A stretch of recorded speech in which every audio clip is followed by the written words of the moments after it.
Hello, ladies and gentlemen. Welcome back to the Tanks World podcast. And today we'll be talking about a movie. Oh, shocker.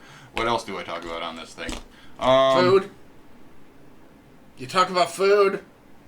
When's the last time I ever talked about food on the podcast? Well, on your channel you do. Oh, that's Don't try it tonight. I seen it with my eyes. But, by the way, Protomet is here. Hey. I am? Sweet. I can snap you back to your set. Wait, we are on your set. If you're hearing a fan in the background, it's a nice day out, and I want to get some of that nice air in. Fresh air. I don't know how fresh it is. Well, not with you farting all the time, apparently. Or burping. Tainting your... tainting my air with your burps. How dare you?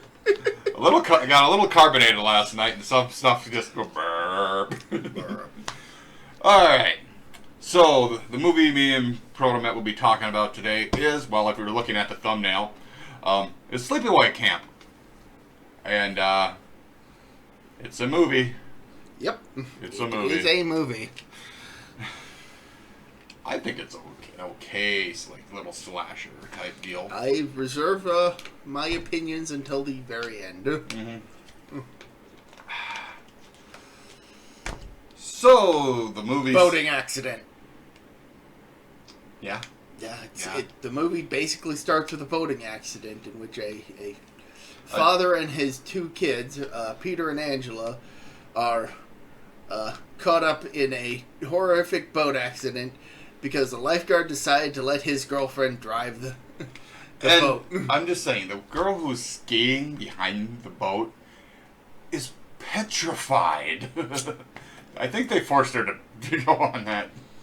And then when the accident happens, she is just screaming bloody murder. And then there was this other guy on the beach telling the dad, I think his name was John. The dad's name was John. I can't remember.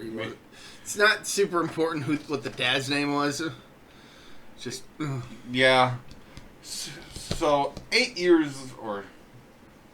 Oh, and one of the kids dies. Yes. If you hear some ruffling leaves, like Protomet said before, the window is open, getting that freshness in. 8 years later. Yes. 8 years later.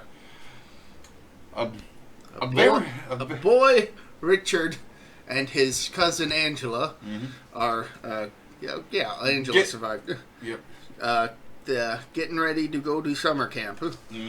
And Rich's mom is... Very, very strange. Yes, you can tell right away that something is incredibly off about her. Is she the slasher? Yes. All right. You figured it out. Goodbye, everybody. That is the plot twist of this movie. That is the plot twist of this Friday the 13th knockoff. Yeah, it probably came out a little bit after, like, the second Friday the 13th, I don't know what year it came out, but it is very, very blatantly a Friday the 13th ripoff. And there's multiple Friday the 13th ripoffs up there. Yeah, there is no getting around that. Yeah. They're at a camp. And people get murdered. So, Richie's mom is pretty much explaining what's all in their lunch bag or food, and Richie is just looking for a bag of chips. But he keeps pulling out, like, vegetables and fruit. and Angela just doesn't say a thing. Angela is very withdrawn, probably because, she witnessed her dad and brother get killed. By teenagers on a boat. Oh, no. They were from Beverly Hills. No, they were like New York. The kids in the opening scene have a very thick accent. Yeah, possibly from Queens or Brooklyn or somewhere in New York. Yeah. Possibly Boston. You never know. It's... Yeah. Boston's not even in New York. I know. But accent-wise, they're quite similar. Definitely a thick accent. Mm-hmm. But they're pretty much telling their dad, they can we go to camp when we get bigger? Well, one of them does. Yeah. Was it already revealed? Yeah. So we get to camp. Yep. And it is full of characters. Yes, we got the owner who's kind of just. He is very businesslike. Like he wants this camp to succeed. Mm-hmm. We got the head counselor. Yeah. Who was just kind of there. Yeah. He likes to wear short shorts. I don't know why. It was the 80s. There's the lead bitch. Oh yeah. Judy. Judy. She apparently developed over the year, according to Rich's friend. What is Rich's friend's name? That's right, Rich's friend. Sure, we'll just call him Richie's friend. Yeah. So, and her best friend Meg, who is also the secondary bitch. Yeah, but she's the one who's actually on. Yeah, she's an actual employee at the camp. Yeah. Then we get the pedophile. Yes, there is a pedophile in this movie, ladies. The head cook is a pedophile. It is very blatant. Oh yeah, there's the scene. The very first we get introduced to the cooks is it's just this kind of overweight, fat white man, just where I come from, we call them baldies. Yeah, just watching any scene that this character is in is creepy as fuck. Creepy and cringy, and it's just no. What makes it even worse is how dismissive the other characters that are in any given scene are of his behavior. Yeah. Knowing full well what he is all about. Mm-hmm. That is... Yeah. So, they're all... So, Richie takes Angela to her bunk, and he tries to talk to Judy, and Judy is talking to some older boys... And being very dismissive of Richie, and that's how it establishes how much of a bitch she is. Oh yeah, that and the rest of the movie. Oh god. Yeah, so then they go. She is the lead antagonist of this movie, more or less. Yes. Barring the killer, yeah, she's the lead antagonist. Yes, so I believe they're actually in the bunks now, and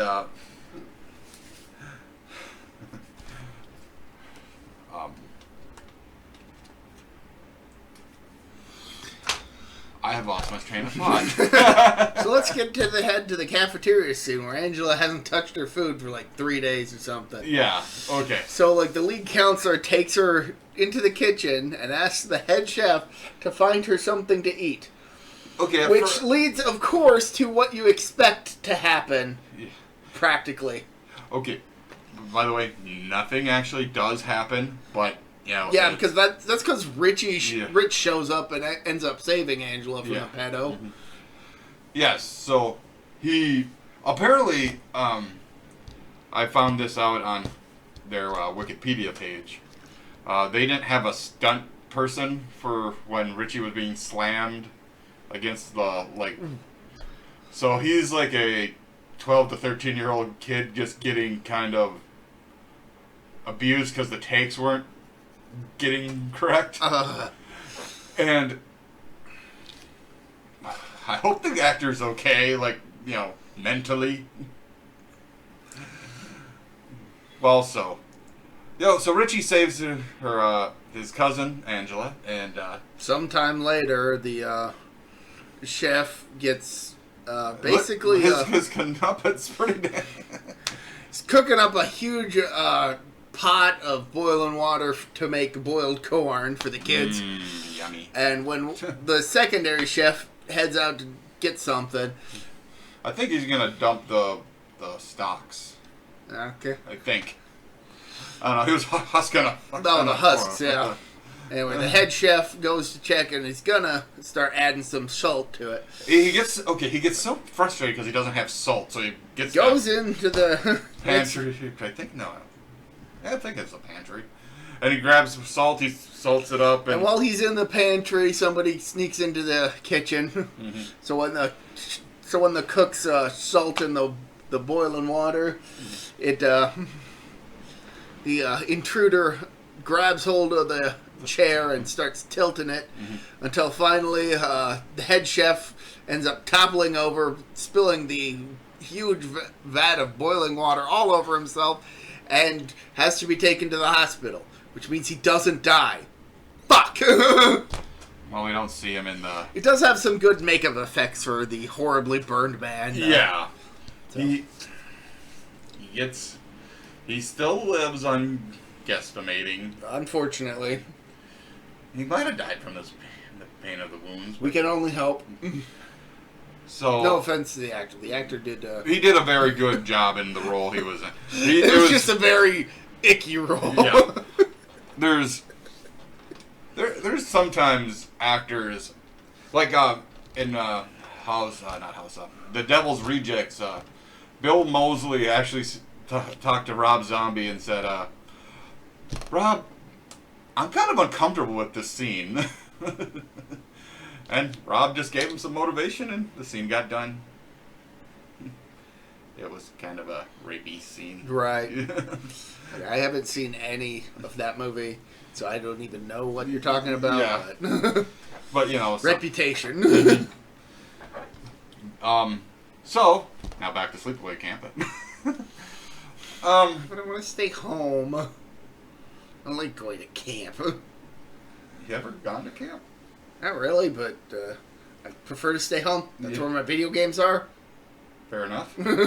And your TVs and your other jargon. All the stuff that I actually want to do instead of camping. It's like I never really enjoyed going camping. Maybe if we picked up a video game to rent, at which point then I would spend the weekend playing that, but but it was never the act of camping that I enjoyed. Yeah, it's for certain people, and you're not one of them. Yes. All right, so now they're at okay. Oh, the owner of the camp. Actually, yeah, the owner of the Richie and Angela run out of the cooler, and he says, "No running." And actually, that's before the chef got covered in boiling water. Yeah, we're talking about what the owner was doing after that. Oh, he's pretty much bribing the other cooks by basically telling them that they'll get raises. Higher. He takes a secondary chef and bumps him up to head chef to keep quiet. Yeah, he's just like, well, I just don't see how that could happen. Like, he's like just kind of surprised that. Like clearly they assume it's an accident because it certainly looks like an accident. Mm-hmm. It's a big enough pot, you know, so it could have fell on him without somebody pulling a chair away. Basically, the owner doesn't want the kids to find out because if the kids find out, the parents find out. Yeah. And then he just wants to cover things up, but it's all accidents. It seems like he wants it all to be accidents. Yeah. When, shit starts happening, he wants it to be accidents because he wants to keep the camp running. Yeah. He's looking out for the camp. Mm-hmm. It's his way of living, I guess. Well, I assume one of them because it's not like it's going to be open all year. No. So then we're back at the.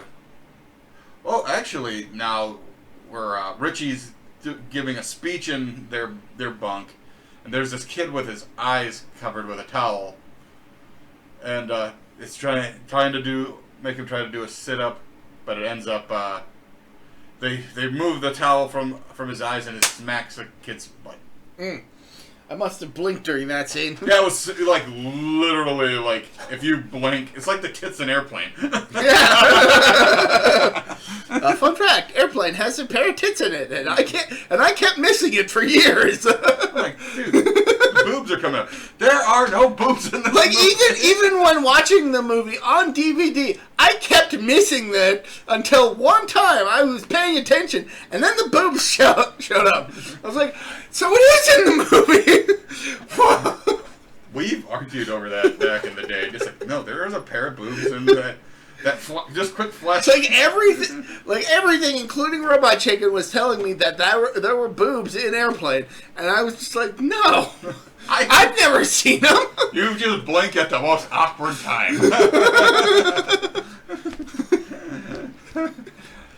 All right. So then their head counselor tells them that they're going to be playing against some of the older kids in a game of baseball. And I think the younger kids win, unless that's a different baseball game. No, the younger ones win, and Okay. and They make like a bet about it too. So a lot of good back and forth like insults in this. admittedly, a good chunk of it does have some decent interactions between the characters that does help to convey the fact that they're at a summer camp and the kids. Yep.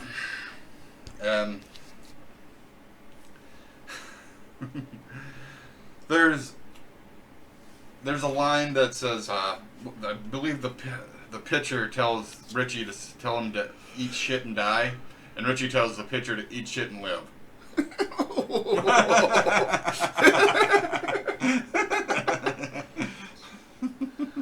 A lot of middle fingers, just like flipping each other off.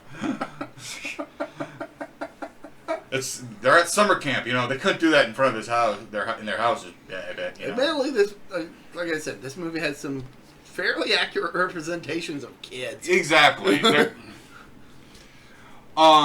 They win. Then there's like for a movie that is clearly not made for kids. It's a pretty darn accurate depiction of kids. Oh yeah. So now they're going to like the social hall where they you can buy snacks and freaking hang out. And Richie's friend is starting to kind of flirt a bit with Angela. It's still rather withdrawn. Yep. But she starts to warm up to Rich's friend over the course of the movie. This is before that happens. It's still in the same scene. Richie randomly shows up to the place wearing a cowboy hat. Okay. It's just like it doesn't seem right. Nothing. He looked good in the cowboy hat. But why wasn't he wearing the cowboy hat in any other scenes? And then they're at the social. Maybe. And then him and Richie. Actually, the bullies, the kind of older kid bullies, are trying to get a bunch of girls to join them for skinny dipping. Doesn't quite work out, so all the boys go skinny dipping together. Yep. So, but there's one guy, along with his stoner friend, are trying to convince one of the girls to come out for a nice rowboat ride. Yeah. Which okay, that's a dick move, what he did. Yeah, they do manage to convince one of the girls to go with him, and he scares her and flips the boat. Yep, and then talking about, like, water snakes and all that shit. She swam pretty fast after that. Yeah. And then some mystery person comes and drowns him. Yes. But it is a mystery person that he knows. Yes. What the hell are you doing here? Oh, and the others find out. Yep. The next day, he's found dead with a water snake coming out of his mouth, which is another good effect. Yes. I mean, clearly that was a prop. Cause oh, yeah. There was no makeup on there. That was a prop. I just like the reaction of the lifeguard on duty that morning. What the hell? Is there stuff out in the water because it's now high tide instead of low tide? So all the shit is covered. So how the hell did this boat get here? flips the boat over. There's the corpse. It's like, oh god. Then, like, again, the owner is like, he It must have been an accident. He probably went out boating, flipped the boat, hit his head, drowned. It's probably an accident. And the cop is like, well, we gotta do a thorough investigation and do an autopsy to be sure. But I mean, maybe. Yeah, it's like we said before, he just wants everything to be accidents. Nothing's, he's not thinking that someone's off in these kids.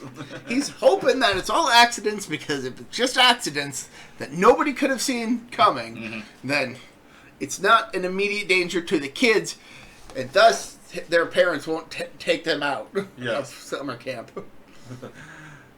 So, and then they load the corpse up, and then the head counselor tells, "All right, guys, got to keep moving, got to keep going. Nothing to see here, nothing to see." Rich's friend and Angela keep hitting it off. Angela starts talking to him. Yep. Nick, I think. No, it's not Nick. I don't know. We'll just call him Richie's friend.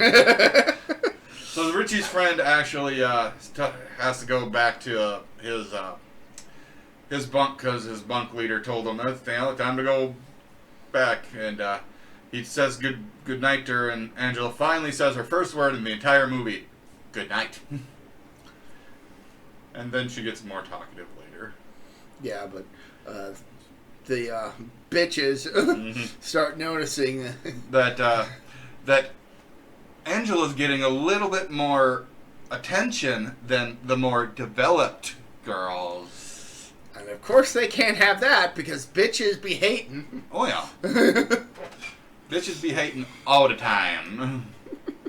In this movie, not all of you are bitches. Well, when I say bitches, I mean it in the negative context. Yes. Like specifically, oh, you're a bitch. Oh yeah. I don't mean bitch in the overall term for all women. Women are women, but bitches, fuck them. Sometimes they're kinky. Not the good kind of fuck them. Oh, fuck that. Fuck that. Yeah, fuck that bitch. Yeah, that kind. A lot of profanity in this episode. Who cares? There's a lot of profanity in the movie. Alright, then we have the right. So, the next day, the girls are playing volleyball, and Richie's friend comes up to Angela and just starts talking to her. And she replies back, and after Meg comes up, that's the counselor for the girls. The counselor bitch. Yep. Counselor bitch number 2. Actually, no. She's counselor bitch, whereas Judy is main bitch. There you go. Those are their names from now on. Counselor bitch and main bitch. Okay, I just gotta say, counselor bitch Judy is she must be so into herself. I just noticed she was wearing a shirt that had her name on it, so she's really into herself. Yeah, she tells Richie's friend off and just is all snippy towards Angela. And now I've noticed in the movie when they just talk to her like being rude, like bitchy. She gets catatonic again, like she just that long. My God, she was a very good actress who played Angela. Yeah. And for a kid actor at the time, And, well, she didn't have that many lines, I guess, after the first portion. Then the other counselor girl, I don't know her name. She was very kind towards Angela. She's a lot more, a lot less of a bitch. Yes. She's She's nice. got a negative score on her bitch meter. Yes. That's how much of a bitch she is.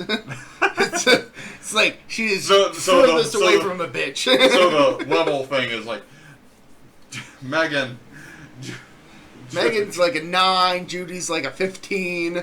And whatever her name is, -0. She go to -0. She's like a -10. -10. It's like you can't have a -0. That would destroy the universe. It's like that's like dividing by 0. Just don't do that shit. People try. They never get anywhere with it, but except a black hole, apparently. I'm assuming, because we've never seen anybody successfully divide by 0. Yes. Yes, so she's being really nice towards Angela, and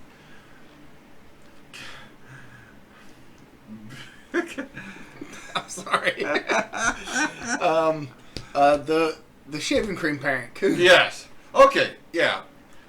A lot of us kids back in the day did this prank to our friends. It's simple enough. If you ever watched Mighty Ducks, it's where I saw it for the first time. So, they pretended like they had a fly on their face, so the kid tries to swipe it away, and just ends up getting face covered in. Then this particular kid takes it personally and whips out a knife, starts chasing Rich around, and then their head the head counselor is like, "Hey, stop doing that shit. You'll get this knife back at the end of the summer. Maybe. No more knife for you." All right, I'll see you at the end of summer. All right. Then, and Angela is just staring at Judy because she's just in one of her catatonic states, and she just kind of just gets bitched at for just looking. She is a bitch. She is a major bitch. So then, she asked Angela, "Why don't they shower with all the other girls?" I was like, shit, I was like that in high school with Jim. Mm-hmm. I didn't get changed with anybody else. Mm-hmm. So I completely understand where Angela's coming from. Yeah. So, but then the bitch ends up pretty much saying, "What, you're not going through puberty? Don't you have hair down there?" It's like, oh, fuck. And, the nice counselor lady pretty much tells the bitch that Angela can shower whenever time she wants. She doesn't have to be with a bunch of... But Judy keeps pushing the issue, and nice counselor slaps her. Yep. And she kind of, just kind of freaks a little bit. It's like, Because she's like, shit, I could lose my job over this, And, Angela gets up and tells her that I'm going to go find my cousin. And then she ends up meeting Richie's friend. And he steals a kiss, actually, and she doesn't know how to take it at first. Yeah. So the toilet scene. All right. One boy goes to the toilets to take a shit. He had a certain magazine. I think he was doing more than taking a shit. I'm pretty sure it was a comic book. Really? Yeah. I caught a glimpse of some of the pages, and those look like comic book pages. So, while he's in the shitter, somebody could have been hentai. Could have been, but nobody knew what that was in America at the time, outside of certain sectors. Internet didn't exist yet, nope. So. But while he's in the shitter, somebody decides to take a broom and stick it in the handles. So he can't. If he tries to come out, he can't. Mm-hmm. And this person has also procured the knife from before and decides to cut open one of the screens and put a hornet's nest in the toilet. Oh yeah. So this poor bastard gets stung to death by hornets. I have a little plight about this particular scene. Why couldn't he just crawl under the door? Shut up. I mean, we don't know how deep these doors were. Exactly. Yeah. Are these regular public restroom style doors, or are they closer to the ground? I'm assuming they're closer to the ground, or this guy is a meathead and just didn't think that way. Well, he seems like a meathead as he was beating his meat and getting stung. I'm pretty sure he was just taking a shit, but okay. Yeah, he was taking a dump. He said, I gotta take a wicked dump. Well, I think it's safe to say, and even the owner has to agree that this was not an accident. Mm-hmm. He assumes it was a prank gone wrong, yeah, but it was definitely not as much of an accident as the last two incidents. Yes. And as a result, a bunch of kids have been taken out of camp. Yes. Not by being bad or anything, because you can get kicked out of camp for right. being No, bad. their parents, having heard about this incident, and probably the other two, have decided to pull their kids. Yes. So the kid population is dwindling. Yes. But all the douches and dicks are getting offed, pretty much. Basically. And they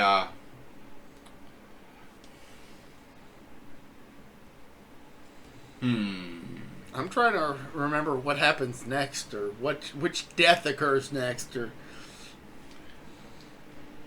I guess I kind of zoned out during this chunk of the movie. So now Richie's friend and Angela are more of an item now that I believe, because now Richie's friend sneaks up on Angela when I guess it's swimming time, but she just sits in, because I can completely understand why she doesn't want to be near the water.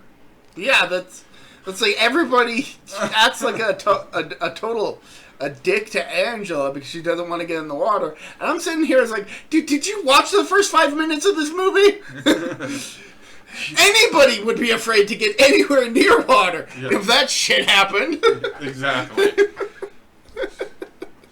But Meg comes and tells, Richie's friend to beat it again because, I guess you can't fraternize with the other campers.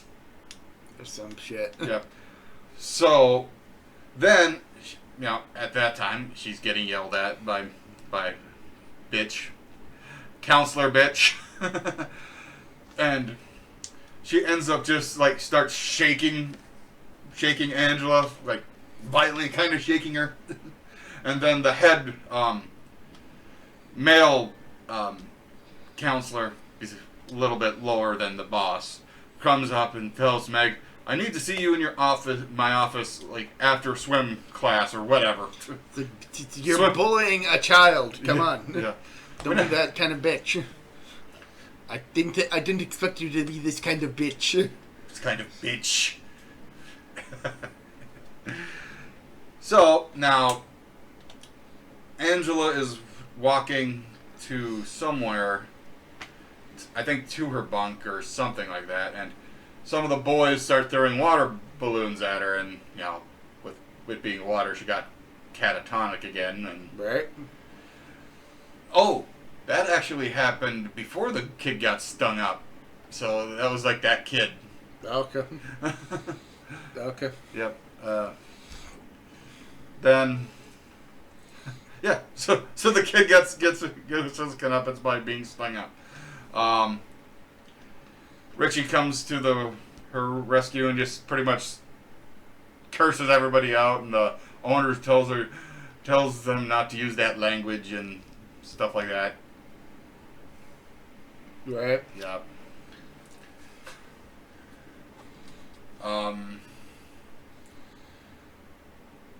Then, I didn't know you had him in his jet form. Yes. Just looking at one of my Gundams.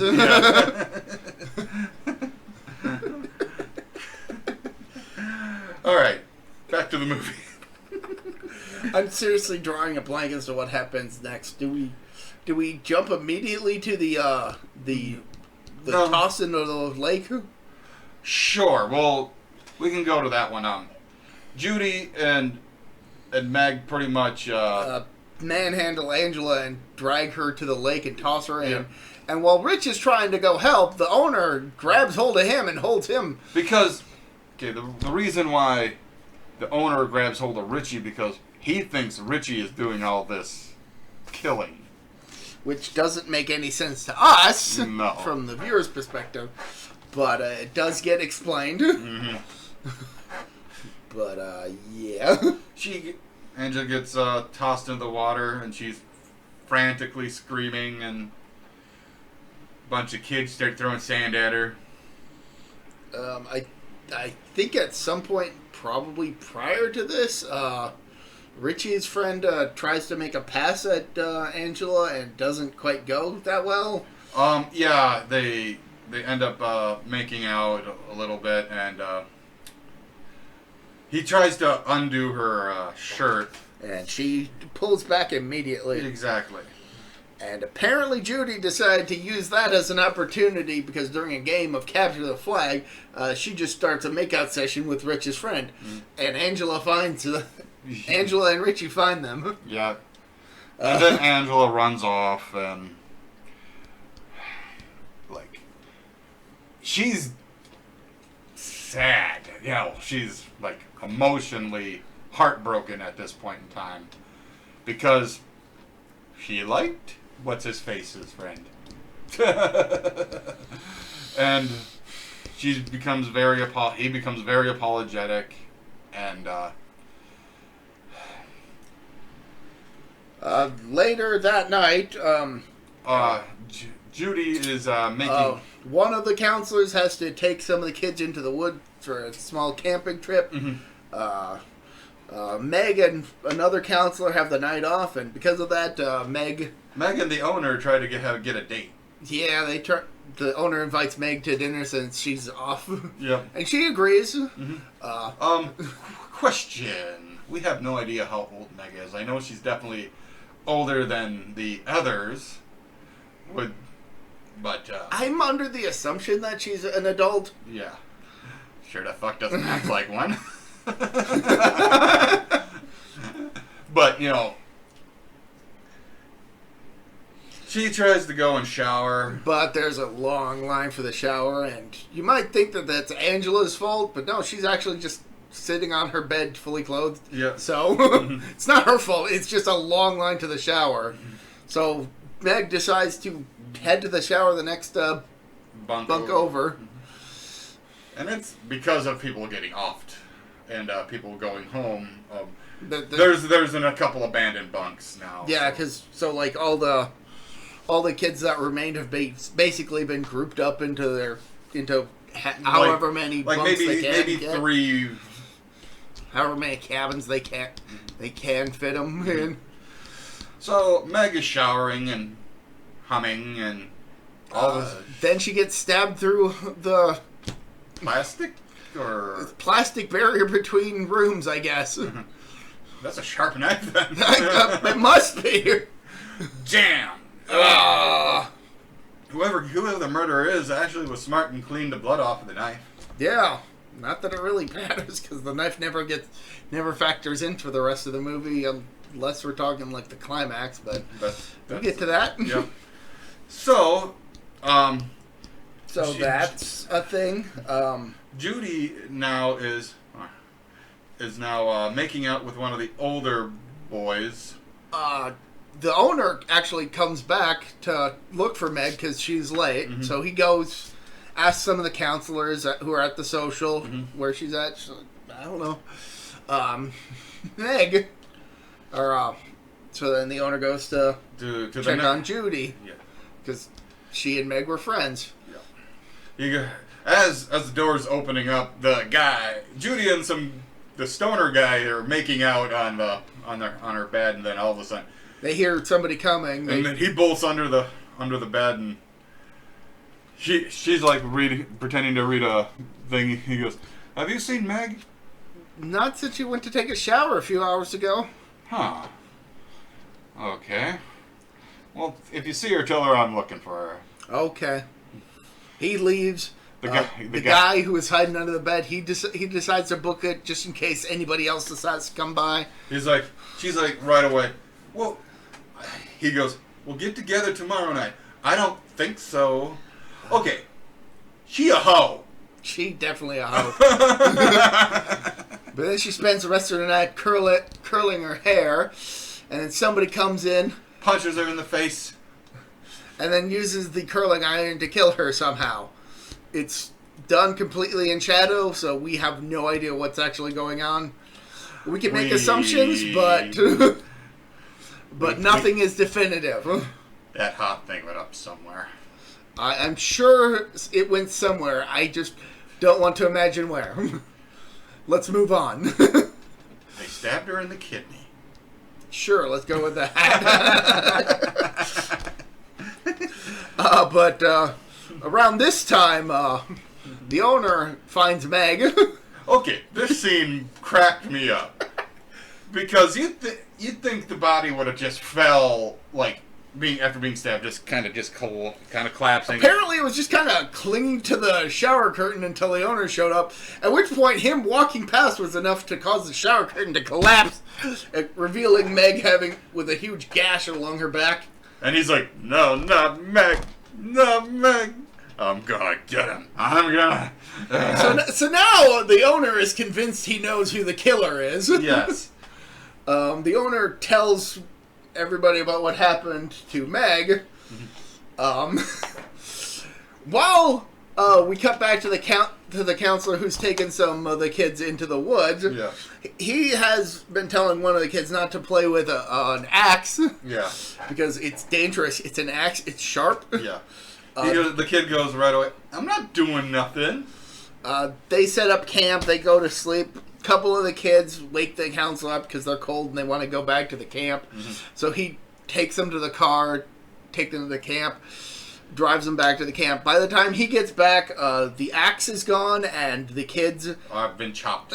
have been mincemeats. Yeah, pretty much. They have been kebabbed. Which doesn't make sense to me because they were random kids at this point, but whatever. Mm-hmm.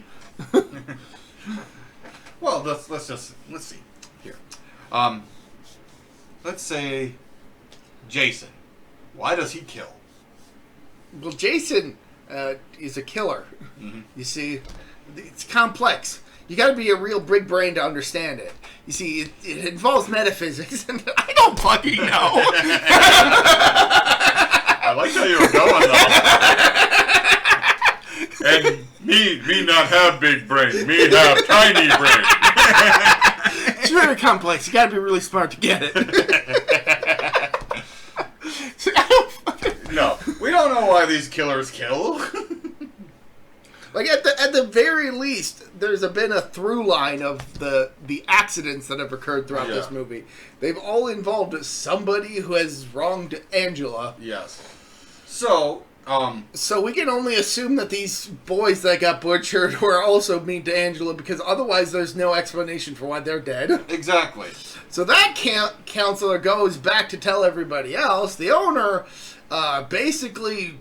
He starts ranting and saying that he had him, but he let him go. Am I going to let it happen again? I'm going to kill that son of a bitch. He finds Richie and just starts... beats him half to death. Yeah. Then wanders into the archer range and gets an arrow through the neck. Great effect. Fantastic effect. Just like right through the neck and just... It's like, glorious. Yeah, it's like during the climax where this movie actually starts to get interesting. So, now, Richie's friend meets up with Angela and says, we're going, meet me down at the beach. He meets her down at the beach. We're going to go swimming. I didn't bring my trunk. He's like, that's okay. Take your clothes off. And his reaction is like a perfect teenage kid response. Would be like, yes, ma'am! Bear in mind, he has no idea that 3 other people have been killed off by this point. Yeah, it's just... So... The counselors find Rich, who's still alive. Yeah, just... A cop has shown up. Yep. Rich is not... He's still alive, very injured at this point in time. So now they're looking for Richie's friend and Angela. And they're trying to find Judy at the same time. But Judy got put under her bed, so... so it's a bit harder to find her. And Then we get a we skipped over a bit of a flashback, which young Angela and Richie found the owner doing it with a dude, and I assume that's her dad. Okay, the owner and her dad. With, I don't know. I'm assuming that this is the explanation as to why the owner thinks that Richie's the one responsible. Maybe. I could be completely wrong, and this is just a weird scene that reveals that the owner is bisexual. Maybe. That's what I was interpreting it as. Because it just kind of shows up randomly around the time that the owner is like, oh, I know who it is, I'm gonna get him. It's like, that's what I was under the assumption. It's crazy shit. Yes, so this scene actually happens when Richie's friend actually starts making out with Angela and trying to undo her top. And then she, that's when she kind of bucks him off and just kind of bolts away. Also, there's like one flashback where Rich is just kind of pointing at Angela while they're sitting on the bed for some reason. I don't know what that's supposed to mean. It like takes place immediately after. Yeah, the weird fella scene, and then they it's just weird. Not the fella thing. They can do whatever the hell they want. Yeah, I don't care. I was under the assumption that was the reasoning behind the owner wanting to snap at Rich. I assume he's the killer, out to destroy him. For finding out that he's gay. He just has some dumb fucking luck.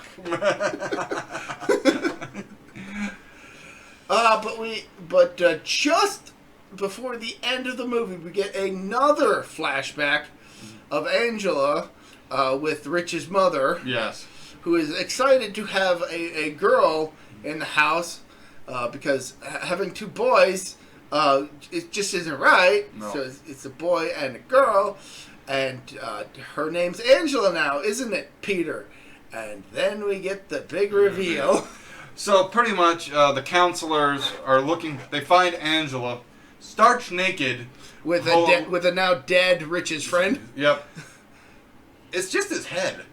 Is it? Yeah, she's petting the head. Maybe that's what she used the axe on.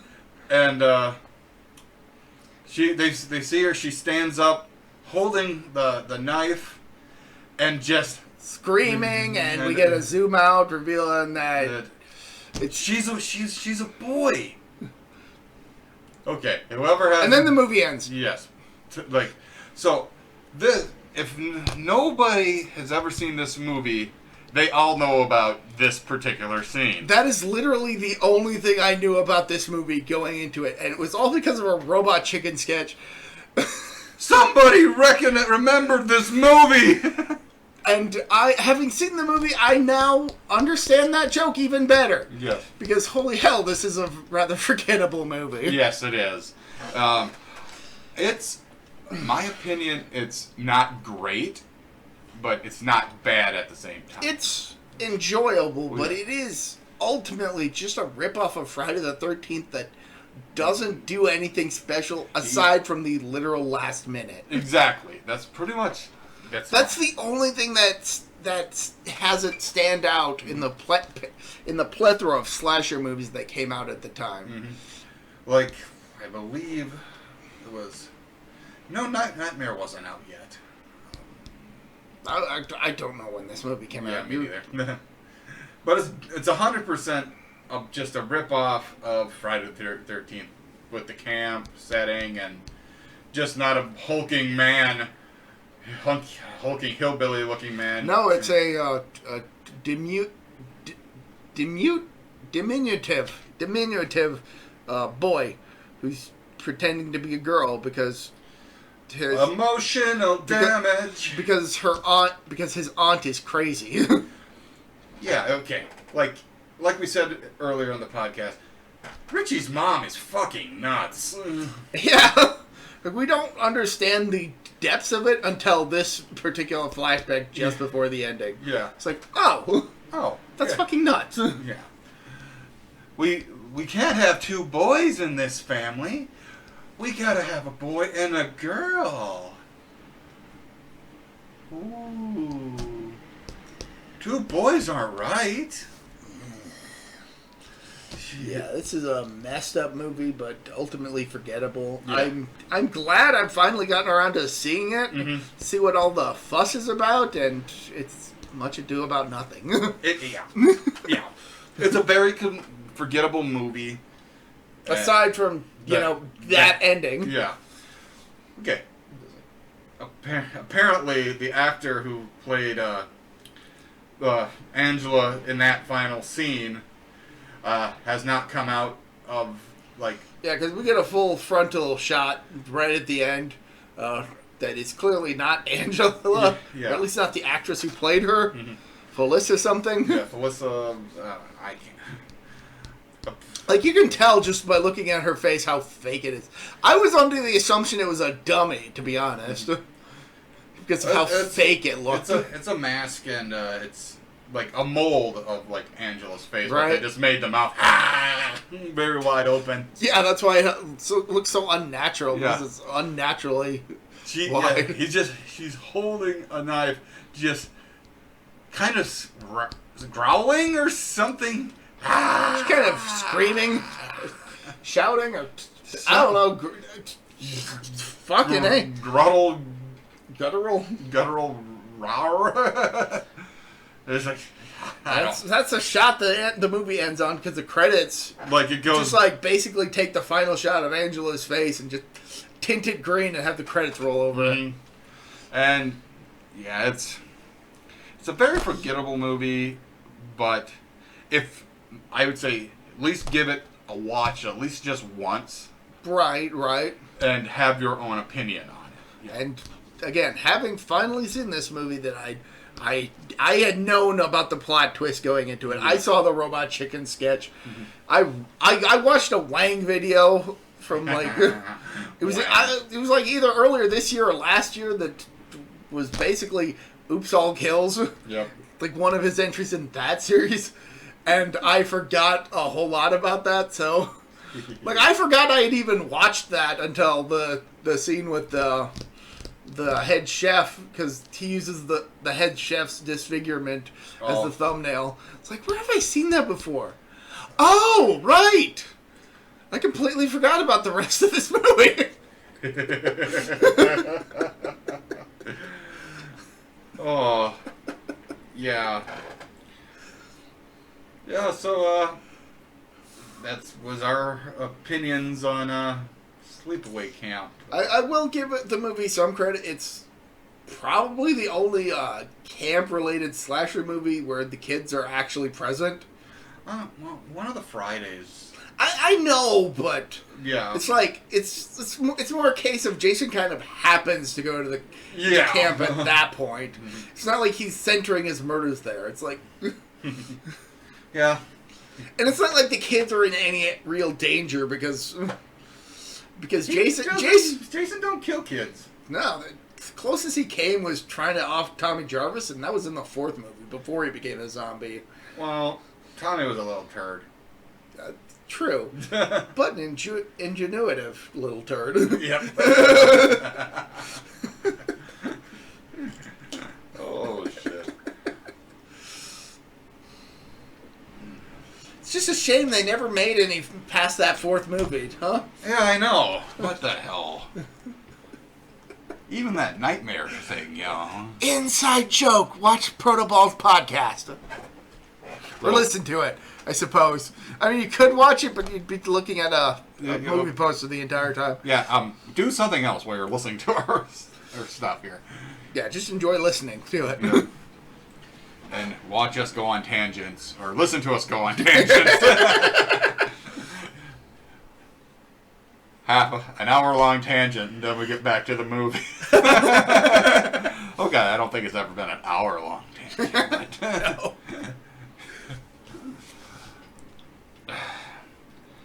All right.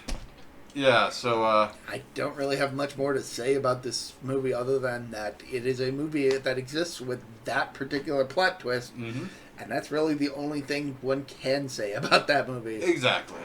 Yeah, so, till next... Plot twist that doesn't really have anything to do with the rest of the movie, outside of the whole reveal that it was the sister who died the entire time, Yep. not the brother. Mhm. And even then, it's just like, okay, I guess that explains why they're crazy enough to murder or something. I don't know. Well, she was verbally abused a lot during the camp, so she might have just snapped. Like, honestly, that alone could have been enough, but then they decided to add that plot twist. Yeah. Just like, okay, Yeah. whatever. Mhm. Also, when Angela, for the chunk of the movie where Angela wasn't speaking, I was under the assumption that the reason she wasn't talking was because she was actually going through puberty, and if she spoke, it would have given up the ghost. Like, being kind of baritone. But no, when she actually starts talking, she sounds like a girl because she's played by a girl. Yeah. So it's like, well, that tosses that out. Like, I was actively... I went into this movie having already known the plot twist, so I was kind of looking for any hints to the reveal. Yeah. And I was kind of expecting her being quiet to be tied into that, but nope. She becomes kind of a shy chatterbox after a while. Yeah. Only towards, like, Richie's friend and Richie. That's about it. Right. It's because she was more comfortable towards them. Mm-hmm. Well, I wouldn't appreciate being called a bitch. Like the first couple days that you're at someplace. Alright, I've said all I feel I need to say about this movie. Alright, till next time, folks. I've been Tank. Protomit says bye. I do? Yeah, because you're an ass. Bye.